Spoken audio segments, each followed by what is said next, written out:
Hi dears, good morning. എല്ലാവർക്കും നമസ്കാരം. മൗനരാഗം സീരിയലിൻ്റെ ഇന്നത്തെ വിശേഷത്തിലേക്ക് എല്ലാവർക്കും സ്വാഗതം കേട്ടോ. അങ്ങനെ നമ്മുടെ പ്രകാശൻ്റെ അരികിൽ കല്യാണിയും അതുപോലെ കാദംബരിയും കൂടി നിൽക്കുക. പ്രകാശനാണെങ്കിൽ ചുമക്കുന്നൊക്കെ ഉണ്ട്. അപ്പോൾ കല്യാണി പറയുന്നുണ്ട്, അച്ഛ ഇപ്പം എങ്ങനെയുണ്ട്? അച്ഛന് കുറഞ്ഞു തുടങ്ങിയിട്ടുണ്ടോ?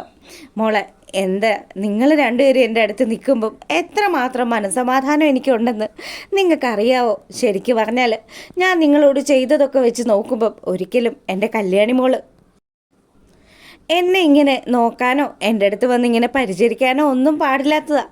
പിന്നെ ഇപ്പോൾ മോൾക്ക് ഇത്രയും നല്ലൊരു മനസ്സുണ്ടല്ലോ. അതൊക്കെ ശരി തന്നെയാണ്.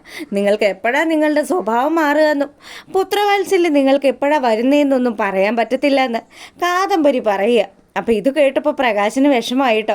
പ്രകാശനാണെങ്കിൽ കാദംബരി പറയുന്നത് കേട്ട് ഇങ്ങനെ കരയാൻ തുടങ്ങുമ്പോഴത്തേക്കിനും നമ്മുടെ കല്യാണി പറഞ്ഞു, എന്തിനാ ചേച്ചി വെറുതെ അച്ഛനെ എന്തിനാ എപ്പോഴും ഇങ്ങനെ വിഷമിപ്പിക്കുന്നത്? എൻ്റെ മോളെ, നിനക്ക് അച്ഛനെക്കുറിച്ച് എന്തറിയാം? മറ്റാരോട് സ്നേഹം തോന്നിയില്ലെങ്കിലും നിന്നെ ഒരിക്കലും സ്നേഹിക്കില്ല എന്ന് പറഞ്ഞിരുന്ന ആളാണ് ആ വ്യക്തിയെ ഇപ്പോൾ നിന്നോട് ഇങ്ങനെയൊക്കെ സംസാരിക്കുന്നത്. എന്തായാലും അച്ഛൻ്റെ സ്നേഹത്തിന് പിന്നിൽ ചതി ഉണ്ടാകാതിരുന്നാൽ മതി. ഇതൊക്കെ ചേച്ചി പറയേണ്ട ആവശ്യമൊന്നും ഇപ്പോൾ ഇല്ലയെന്ന് കല്യാണി പറയുക. അപ്പോൾ ഇത് കേൾക്കുമ്പോഴും നമ്മുടെ കാദംബരി ഒന്നുകൂടെ പറയുന്നുണ്ട്, മോളെ, നീ ഈ അച്ഛനെക്കുറിച്ച് ശരിക്കങ്ങ് മനസ്സിലാക്കിയിട്ടില്ല. ആ വിക്രം എന്ന് പറയുന്നവൻ പുറത്തിറങ്ങി കഴിഞ്ഞാൽ അപ്പോൾ ഇങ്ങേരുടെ സ്വഭാവം മാറും. ഇനി എപ്പോഴാണോ നമ്മുടെ ഒപ്പം ഇരുന്ന് സദ്യ കഴിക്കണമെന്ന് പറയുന്നൊക്കെ ഉണ്ട്. ഇനി അതിനകത്ത് വിഷം ചേർക്കുന്നത് എപ്പോഴാണെന്ന് അത് കണ്ടു തന്നെ അറിയണം. അപ്പോൾ പ്രകാശനാണെങ്കിലോ, എൻ്റെ മോളെ, അങ്ങനെയൊന്നും ഇപ്പം ഞാൻ ചിന്തിക്കുന്നു പോലും ഇല്ല. പിന്നെ വിക്രം എന്ന് പറയുന്നവൻ, അവന് നന്നാവാനുള്ള അവസരങ്ങളൊക്കെ അവൻ്റെ മുന്നിലും ഉണ്ട്. അവനെ ഞാൻ ഒരുപാട് സ്നേഹിച്ച് വളർത്തിയതാണ്. എന്നിട്ട് അവനാണെങ്കിൽ ഇപ്പം ആർക്കും ഒരു പ്രയോജനം ഇല്ലാത്ത ഒരുത്തനായി മാറിക്കഴിഞ്ഞിരിക്കുക. ജയിലിൽ കിടന്ന് അവനാണെങ്കിൽ ആകെ അതപ്പതിച്ചിരിക്കുക. അങ്ങനെയുള്ള മകനെ ഇനി ഒരിക്കലും ഞാൻ സ്നേഹിക്കില്ല. പിന്നെ അച്ഛന് തെറ്റുപറ്റിയതൊക്കെ ശരി തന്നെയാണ്. ഇനി ഒരിക്കലും ഞാൻ ആ തെറ്റുകളിലേക്ക് പോവില്ല. ആ ഒരു തെറ്റിലേക്ക് പോവുകയാണെങ്കിൽ പിന്നീട് ഈ പ്രകാശന് ജീവൻ ഉണ്ടാകില്ല എന്ന് കൂടി നമ്മുടെ പ്രകാശൻ കാദംബരിയോട് പറയുക. നിങ്ങൾ എന്താണെന്ന് വെച്ചാൽ ചെയ്തോ, എനിക്കിതൊന്നും സംസാരിക്കാനേ താല്പര്യമില്ല. ഇനിയിപ്പോൾ പറഞ്ഞിട്ട് കാര്യമൊന്നുമില്ല. കല്യാണിയാണെങ്കിൽ അച്ഛനെ വിശ്വസിച്ചും തുടങ്ങി.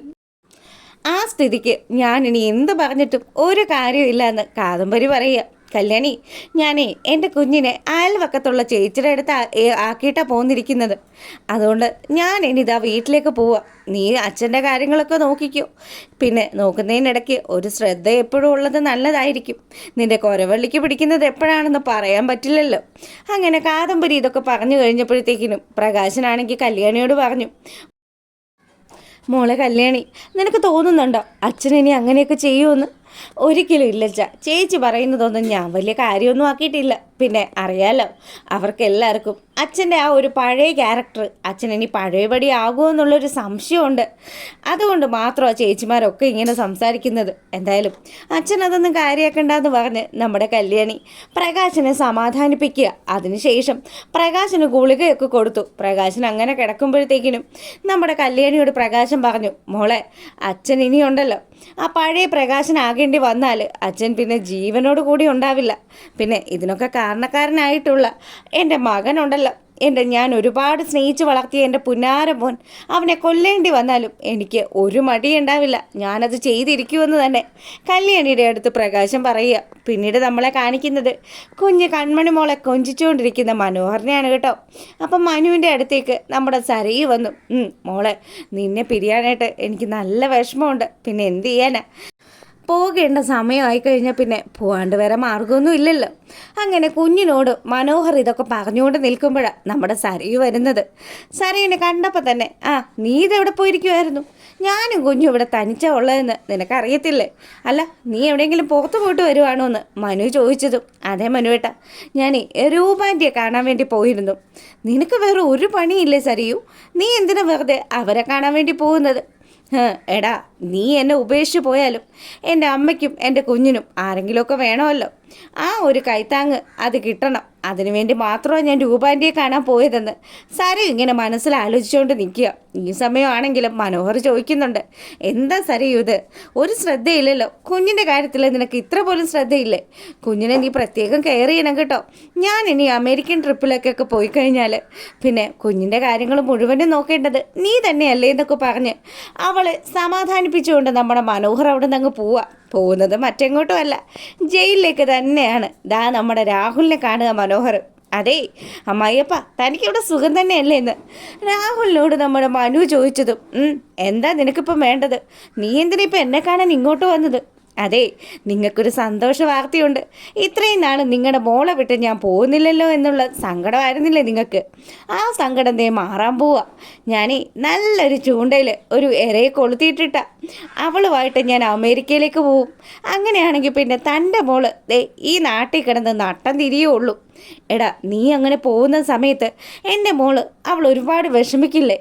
ഏയ്, പെട്ടെന്നൊന്നും അവൾ വിഷമിക്കൊന്നുമില്ല. ഞാനാണെങ്കിൽ ഒരു ബിസിനസ് ടൂറാണെന്നും പറഞ്ഞാൽ പോകുന്നത്. പിന്നെ ഇനിയിപ്പം അത് കഴിഞ്ഞ് എന്നെ കാണാതെ വരുന്ന സമയത്ത് മാത്രമേ അവൾക്ക് സംശയം തോന്നുകയുള്ളൂ. പിന്നെ എൻ്റെ ഭാര്യ എന്നെ കാണാൻ വന്ന സമയത്തും അവൾ പറഞ്ഞു സരയുണ്ട് സ്വഭാവത്തിലൊക്കെ മൊത്തത്തിൽ എന്തോ മാറ്റങ്ങളൊക്കെ ഉണ്ടെന്ന്. അതുകൊണ്ട് മനോഹരെ, നീ കാരണം എൻ്റെ മോൾക്ക് ഭ്രാന്ത് പിടിക്കുന്ന അവസ്ഥ ഉണ്ടാകരുത്. എടോ, തൻ്റെ മോൾക്ക് ഭ്രാന്ത് പിടിച്ചാൽ എനിക്കെന്താ പ്രശ്നം? അവൾ സത്യങ്ങൾ മനസ്സിലാക്കിയിട്ടുണ്ടെങ്കിൽ അവൾ ആദ്യം തീർക്കാൻ പോകുന്നത് തന്നെയായിരിക്കും. പിന്നെ എനിക്ക് ആകെയുള്ളൊരു സെൻറ്റിമെൻറ്റ്സ് എന്ന് പറഞ്ഞാൽ എൻ്റെ കുഞ്ഞായിട്ടുള്ള ആ കൺമണി മോളുടെ കാര്യം ആലോചിക്കുമ്പോഴാണ്. ശരിക്കും പറഞ്ഞാൽ 2 കൊല്ലത്തിലധികം ഞാനിപ്പോൾ ആ കുഞ്ഞിൻ്റെ കൂടെ ഉണ്ടായിരുന്നല്ലോ. അതിൻ്റെ ഒരു വിഷമം എനിക്കില്ലാണ്ടില്ല. അങ്ങനെയൊക്കെ മനു പറഞ്ഞതും, നിനക്കതിന് അങ്ങനെയുള്ള വികാരങ്ങളൊക്കെ ഉണ്ടോ? നിന്നെ ആരുടെയെങ്കിലും മനസ്സ് നീ മനസ്സിലാക്കുന്നുണ്ടോടാ? പിന്നെ ഫസ്റ്റ് ആളായി പറയുന്നത് സ്വന്തം കൂടപ്പറപ്പിനെ ചതിക്കാൻ മടിയില്ലാത്ത തന്നെയൊക്കെയാണോടോ ആരെങ്കിലും കേൾക്കുന്നത്?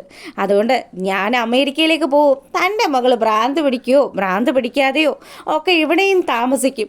അങ്ങനെ നമ്മുടെ മനു പോയതും നമ്മുടെ ബഗാസുരൻ നേരെ ചെല്ലുന്നത് കൂട്ടാളികളായിട്ടുള്ള വിക്രത്തിൻ്റെയും അതുപോലെ ഗംഗാപ്രസാദിൻ്റെയും അടുത്തേക്കാണ്.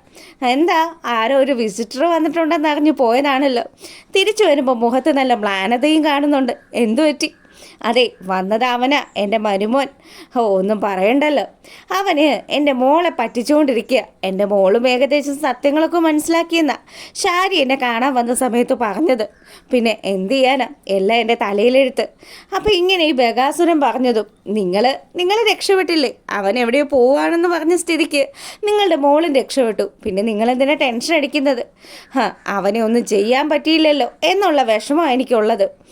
ഇനിയിപ്പോൾ അതൊന്നും പറഞ്ഞിട്ട് കാര്യമില്ല. അവൻ എന്തെങ്കിലും ചെയ്ത് ജീവിച്ചോളൂ. ഇതൊക്കെ പറഞ്ഞു കഴിഞ്ഞപ്പോൾ ബഗാസുരൻ അവിടെ നിന്ന് അങ്ങ് പോവുക. പിന്നീടാണെങ്കിൽ നമ്മുടെ വിക്രവും അതുപോലെ ഗംഗാപ്രസാദും കൂടി ഇരുന്ന് പറയുക, അതെ, അവനെതിരെയുള്ള കൊട്ടേഷൻ, മനോഹറിനെതിരെയുള്ള കൊട്ടേഷൻ എനിക്കാകെ ബഗാസുരൻ തന്നിട്ട് പോയേക്കുന്നത്. ഞാനാണെങ്കിലോ അതിൽ നിന്നും മനുവിനെ രക്ഷിക്കുക ചെയ്തിരിക്കുന്നതെന്ന്. എന്തായാലും ബാക്കി വിശേഷങ്ങൾ വൈകുന്നേരം അപ്ലോഡ് ചെയ്യാം. അപ്പോൾ ഓക്കെ.